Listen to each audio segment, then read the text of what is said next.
Well, it is a strange story, that's for sure, Alex and Christine. It happened in this parking lot here in Palmdale about 6 o'clock last night. As you mentioned, a woman sleeping in her lifted 4x4 Excursion, which is a large SUV, when she was awakened by the sound of that saw underneath. Startled, she wasn't quite sure what happened.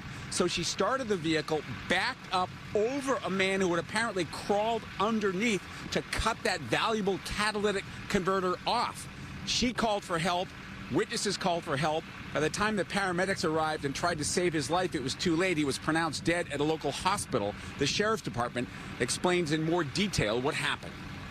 The suspect went underneath the 4x4 and started sawing away at the catalytic converter. The victim put the vehicle and turned the vehicle on, put it in reverse, heard a thump, and stopped the vehicle where you see it now, and then saw that there was a suspect underneath the car had been run over by her car. At this point, they're saying it's an accident. Catalytic converter thefts, of course, a common problem.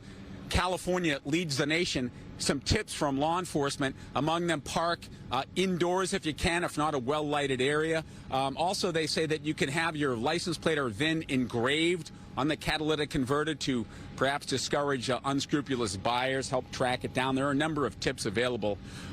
In addition to this man who was actually killed, there were 3 others with him, the sheriff's department say, all part of this ring of catalytic converter thieves.